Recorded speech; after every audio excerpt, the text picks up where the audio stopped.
Hello, and welcome back to another ASMR story time. I hope that tonight you've come prepared for a story that's a little bit older, a story that might confuse and confound at first, because while many people have heard of Thumbelina, there are very few that actually know about her tale. A fairy about the size of your thumb. She was just a girl who had an adventure on her own. Maybe you're coming here after a long adventure, preparing to wind down for the evening. Or maybe you've had a long day and you're just ready for a break. Either way, I hope that you can enjoy the story of Thumbelina by Hans Christian Andersen. There was once a woman who wished very much to have her own child. Every night she wept on the doorstep, crying, hoping that one day she could have a daughter of her own. After learning of a fairy who may be able to grant her wish, the woman set out into the woods in search of the fairy who might make her dream come true.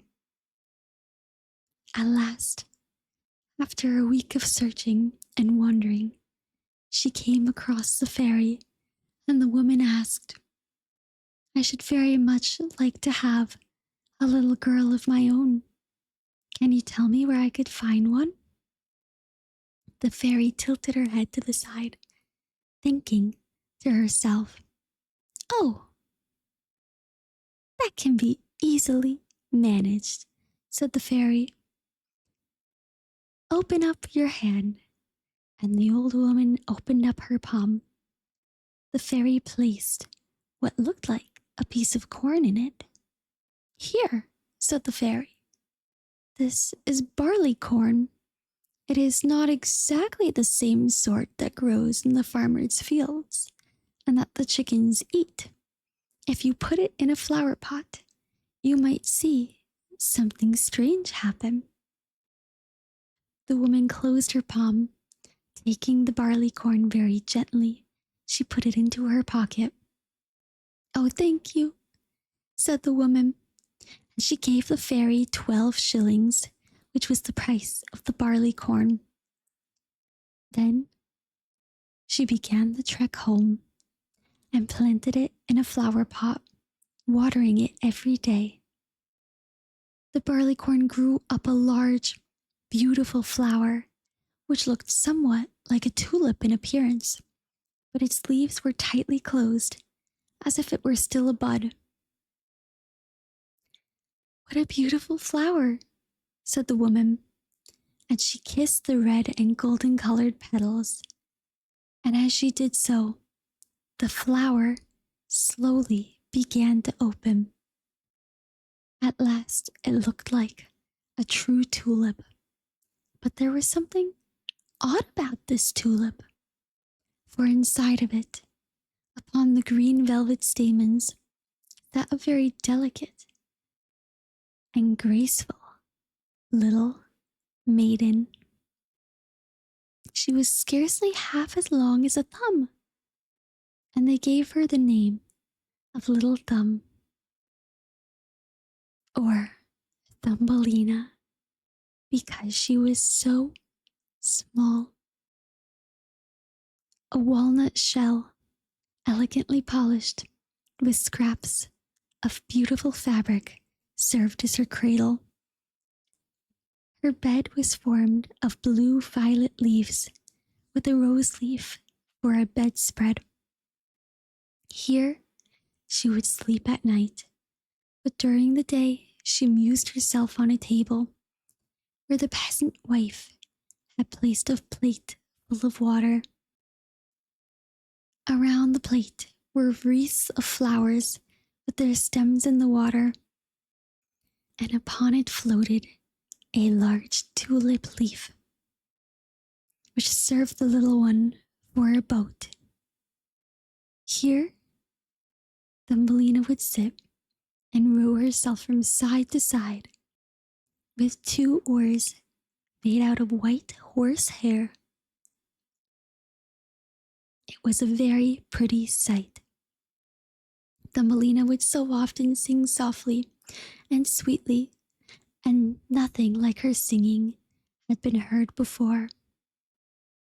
One night, while she lay in her pretty bed, a large, ugly, wet toad crept through a broken pane of glass in the window and leaped upon the table where she lay sleeping under her rose leaf quilt. "What a pretty wife this would make for my son," said the toad, and she picked up the walnut shell in which Thumbelina lay and jumped through the window out into the garden.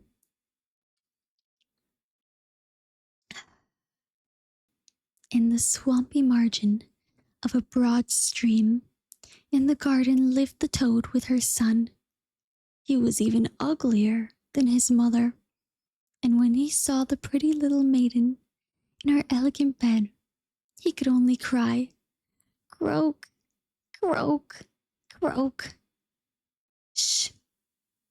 Don't speak so loud, or she will wake," said the toad, "and then she might run away, for she is as light as swan's down. We will place her on one of the water lily leaves out in the stream.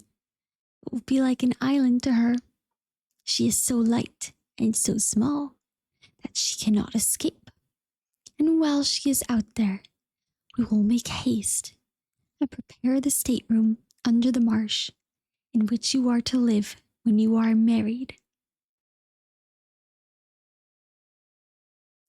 Far out in the stream grew a number of water lilies with broad green leaves which seemed to float on top of the water. The largest of these leaves appeared farther than the rest, and the old toad swam out to it with the walnut shell in which Thumbelina lay, still asleep. The tiny creature woke very early in the morning and cried bitterly when she found where she was, for she could see nothing but water on every side of the large leaf, and she had no way of reaching land. Meanwhile, the toad was busy in the marsh, decorating her room with rushes and yellow wildflowers to make it look pretty for her new daughter-in-law. Then she swam out with her ugly son to the leaf on which she had placed poor Thumbelina. She wanted to bring the pretty bed that she might put in the bridal room to be ready for her. The old toad bowed low to her in the water and said, "Here is my son. He will be your husband, and you will live happily together by the stream in the marsh." "Croak, croak, croak," was all her son could say for himself. So the toad took up the elegant little bed and swam away with it, leaving Thumbelina all alone on the green leaf, where she sat and wept. She could not bear to think of living with the old toad and having an ugly toad son for her husband. The little fishes who swam about in the water beneath had seen the toad and heard what she said, so now they lifted their heads above the water to look at Thumbelina. As soon as they caught sight of her, they saw she was very pretty, and it annoyed them to think that she must go and live with an ugly toad.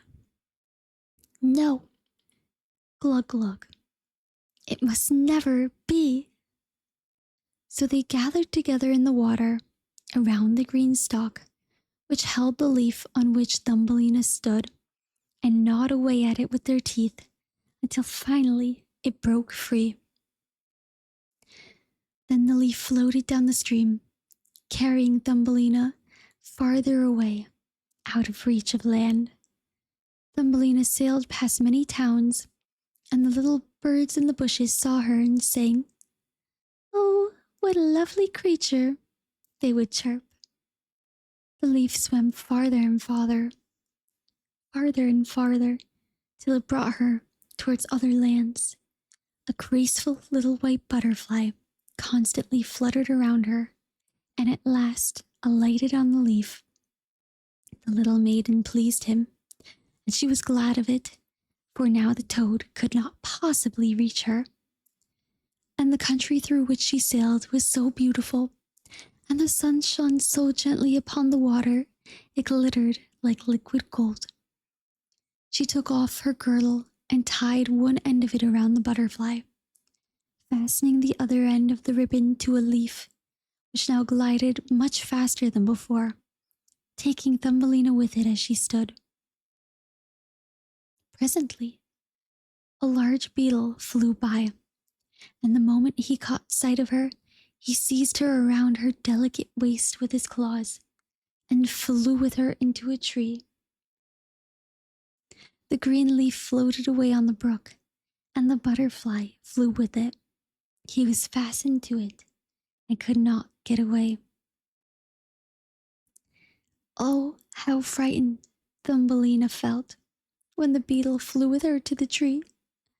But she was especially sorry for the beautiful white butterfly, which she had fastened to the leaf, for he could not free himself.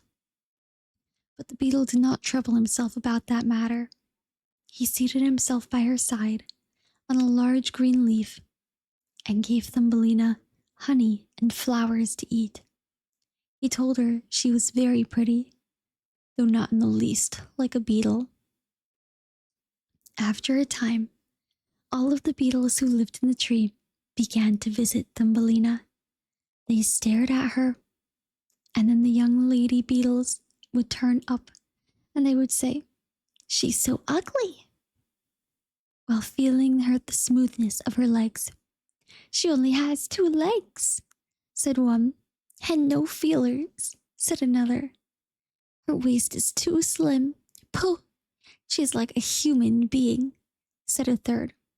"Oh, she is ugly," said all of the lady beetles. The beetle who had run away with her began to believe the others when they said she was ugly. He would have nothing more to say to her, and told her to leave, to go wherever she wanted. Then he flew her down from the tall tree and placed her on a daisy. And she wept away at night, thinking that she was so ugly that the beetles had nothing to say to her. All the while, Thumbelina was the loveliest creature, as tender and delicate as a beautiful rose leaf. Thumbelina spent her summer alone, quietly in the big, wide forest.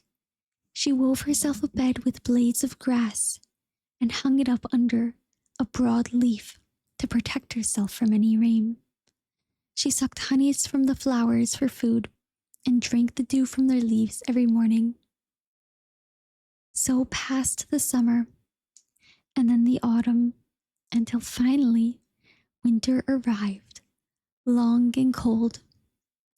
The birds that had sung to her so sweetly had all but flown away, and the leaves in the trees and the buds of the flowers all but withered. The large shamrock, under the shelter of which she had lived, was now rolled together and shriveled up. Nothing remained but a yellow, withered stalk. Thumbelina was dreadfully cold, and her clothes were torn, and fat, heavy snowflakes began to rain upon her. The snowflakes were tall, but Thumbelina was only an inch high. She wrapped herself in a dry leaf, but in the middle of winter, the leaf cracked. It could not keep her warm, and she shivered with the cold. Near the wood in which she had been living was a large cornfield, but the corn had been cut a long time ago. Nothing remained but bare, dry stalks.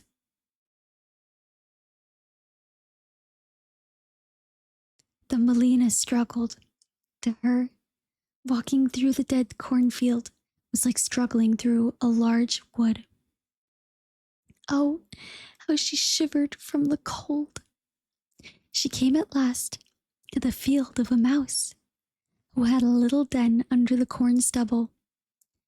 There lived the field mouse in warmth and comfort, with a whole room full of corn, a kitchen, and a beautiful dining room. Poor Thumbelina stood before the door, just like a little beggar girl, and asked for a small piece of barley grain, for she had been without a morsel for 2 days. "You poor little creature," said the field mouse, for she was really a good old mouse. "Come into my warm room and dine with me."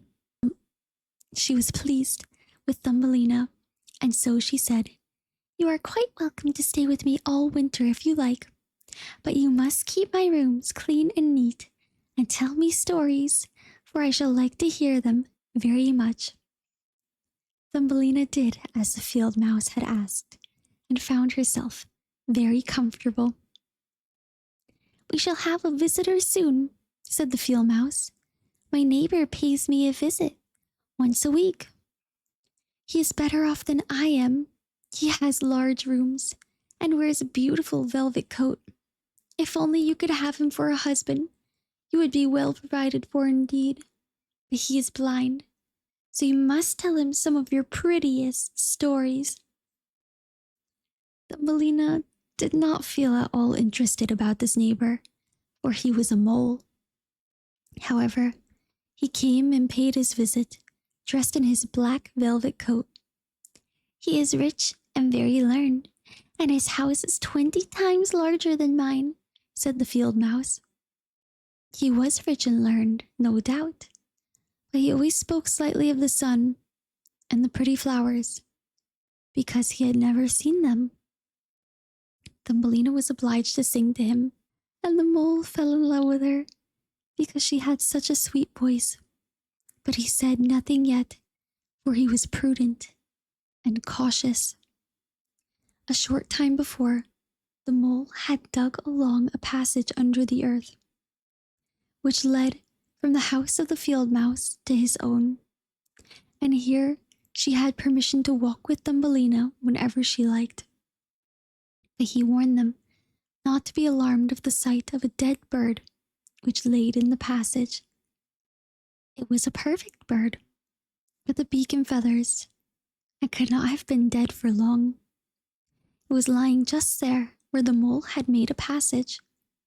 The mole took in his mouth a piece of wood which glittered like fire in the dark. Then he went before them to light them through the long dark passage. When they came to the spot where the dead bird lay, the mole pushed his broad nose through the ceiling so that the earth gave way, and the daylight shone into the passage.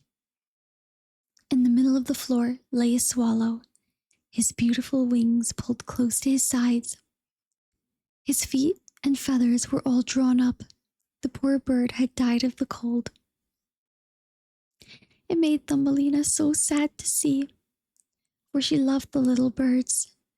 All summer they had sung and twittered to her so beautifully. But the mole pushed it aside with his crooked legs and said, "He will sing no more now. How miserable it must be to be born a little bird. I am thankful that none of my children will ever be birds, for they can do nothing but cry, tweet, tweet, and must always die of hunger in winter." "Yes, you may well say that, a clever man," exclaimed the field mouse. "What is the use of twittering if, when winter comes, he must either die or starve to death? Still, birds are very high bred." Thumbelina said nothing. When the other two turned back on the bird, she stood down and stroked aside the soft feathers which covered its head and kissed close its eyelids. Perhaps this was the one who sang to me so sweetly in the summer, she said. And how much pleasure it gave to me, you pretty bird. The mole now stopped up the hole through which daylight shone, and accompanied the ladies home.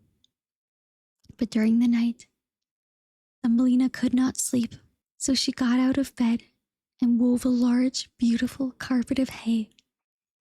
She carried it to the dead bird and spread it over him, with some down from the flowers she found in the field mouse's room. It was as soft as wool, and she spread some of it on each side of the bird, so that he might lay warmly, even in the cold earth. Farewell, pretty little bird, she said. Farewell.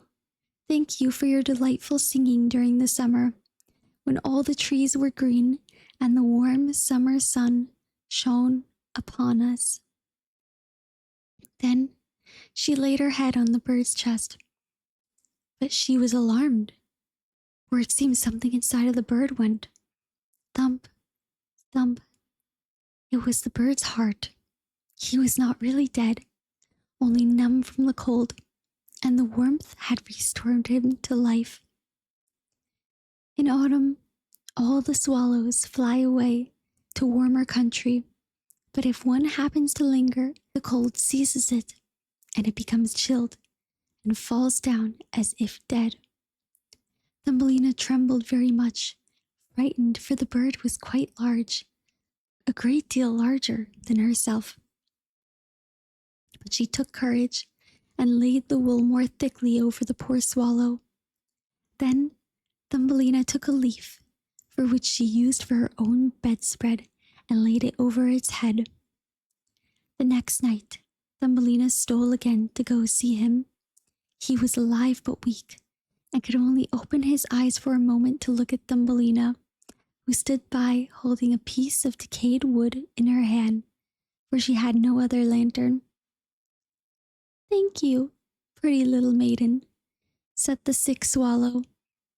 I have been so nicely warmed that I shall soon regain my strength and be able to fly about again in the warm sunshine. Oh, she said, it is cold outdoors for now. It snows and freezes. Stay in your warm bed. I will take care of you. Thumbelina brought the swallow some water in a flower leaf. He told her that he had wounded one of his wings in a thorn bush and could not fly as fast as the others, who were soon far away on their journey now to warm countries. All winter, the swallow remained underground, and Thumbelina nursed him with love and care. She did not tell the mole or the mouse a single thing, for they did not like swallows. Very soon the spring came, and the sun warmed the earth, and the swallow bade farewell to Thumbelina. She opened the hole in the ceiling which the mole had made. The sun shone in upon them so beautifully that the swallow asked her if she would go with him. She could sit on his back, he said, and he would fly away with her into the green woods. But she knew it would grieve the field mouse if she left her in that manner. So Thumbelina sadly replied, No, I cannot. Farewell then, farewell, you good pretty maiden, said the swallow, and flew out into the sunshine. Thumbelina looked after him, and tears rose in her eyes. She had become very fond of the swallow. Tweet, tweet, sang the bird, as he flew out into the green woods, and Thumbelina felt very sad. She was not allowed to go out into the warm sunshine. The corn which had been sowed in the field over the house of the field mouse had grown up high into the air and formed a thick wood to Thumbelina. You are going to be married, little one, said the field mouse. My neighbor has asked for you. What good fortune for a poor child like you. Now we will prepare your wedding clothes. They must be woolen and linen. Nothing must be wanting when you are the wife of a mole. Every morning when the sun rose and every evening when it went down, Thumbelina would creep out the door, and as the wind blew aside the ears of corn, she could see the blue sky, and Thumbelina thought how beautiful and bright it was out there, and how she wished to see her friend the swallow again. But he never returned, for by this time he had flown away into the lovely green forest. When autumn arrived, Thumbelina's wedding dress was at last ready. "In 4 weeks the wedding must take place," said the field mouse. But Thumbelina wept. She would not agree to marry the disagreeable mole. "Nonsense," replied the field mouse. "Now, don't be obstinate, or I shall bite you with my teeth. He is a very handsome mole. The queen herself does not wear more beautiful velvets and furs. His kitchens and cellars are quite full. You ought to be thankful for such good fortune." The wedding day was set. It would become the day where Thumbelina would never see the sun again, for the mole did not like the sun. On the morning before, Thumbelina sneaked out the door once more. "Farewell, bright sun," she cried, stretching her arms towards it. And then she walked a short distance from the house, for the corn had been cut, and only the dry stubble remained in the fields. "Farewell, farewell," Thumbelina repeated, spinning her arms around a little red flower that grew just by her side. "Greet the little swallow for me, if you should see him again." "Tweet, tweet," came a voice above her. Thumbelina looked up, and there was the swallow, flying close by. As soon as he spied Thumbelina, he was delighted. She told him how unwilling she was to marry the ugly mole, and to live always beneath the earth, never ever again to see the bright sun. "Cold winter is coming," said the swallow, "and I'm going to fly into warmer countries. Will you go with me? You could sit on my back and fasten yourself with a sash. Then we could fly away from the ugly mole and his gloomy room, far away over the mountains into warmer countries where the sun shines more brightly than ever, where it's always summer and the flowers bloom in greater beauty. Fly now with me, dear little one. You saved my life when I lay frozen in that dark and dreary passage." "Yes, yes, I will go with you," exclaimed Thumbelina, and she seated herself on the bird's back with her feet on his outstretched wings, and tied her girdle to one of his strongest feathers. The swallow rose in the air and flew over the forest and over the sea, high above the highest mountains, covered with eternal snow. Thumbelina would have been frozen in the cold air, but she crept under the bird's warm feathers, keeping her little head uncovered, so that she might admire the beautiful lands for which they passed over. At length, they reached the warm countries where the sun shines brightly and the sky seems so much higher above the earth. By the wayside grew purple, green, and white grapes. Lemons and oranges hung from trees, and the air was filled with myrtles and orange blossoms. At last, they came to a big blue lake, and beside it, a shaded tree of the deepest green, stood a palace of dazzling white marble, built long ago. "This is my house," said the swallow, "but it would not work for you. It would not be comfortable. You must choose for yourself one of those lovely flowers, and I will put you down upon it, and then you will have everything that you can wish to make you happy." "That will be delightful," said Thumbelina, and clapped her little hands with joy.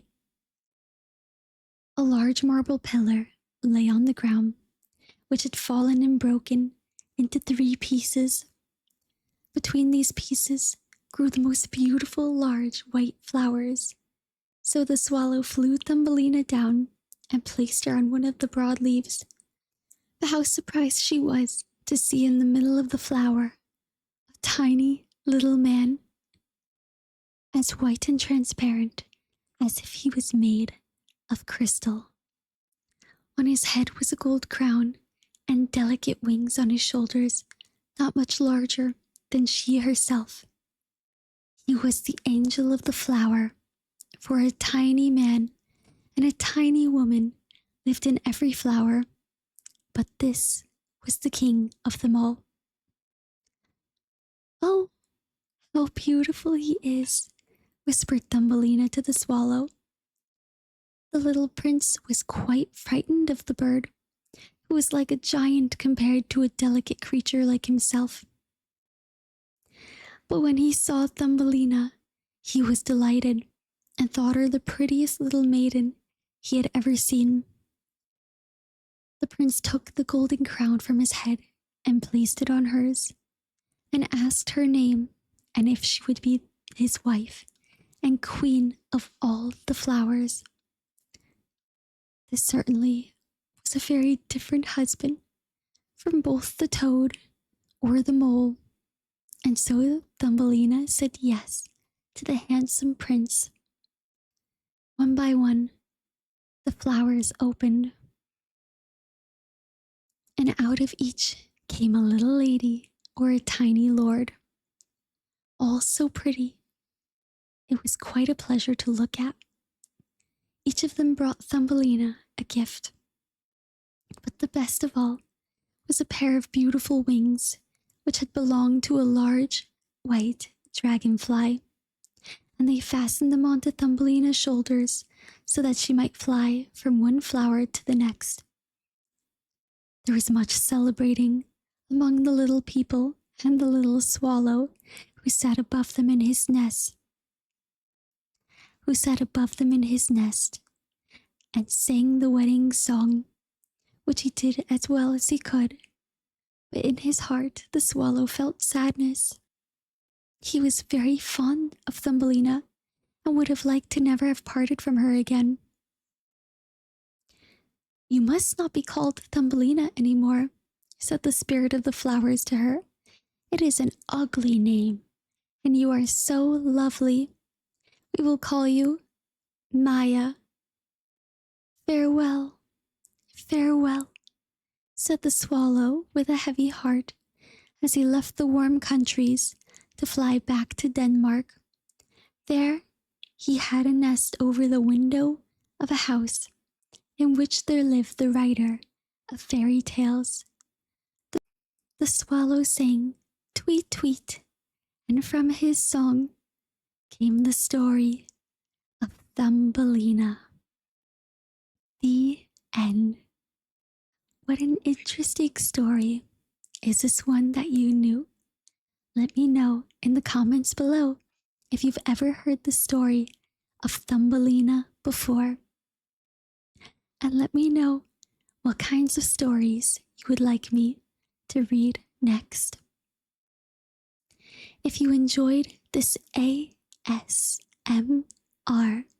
story time, feel free to leave a like below, and don't forget to subscribe so that you can watch more ASMR storytime videos. Have a good night. Good night.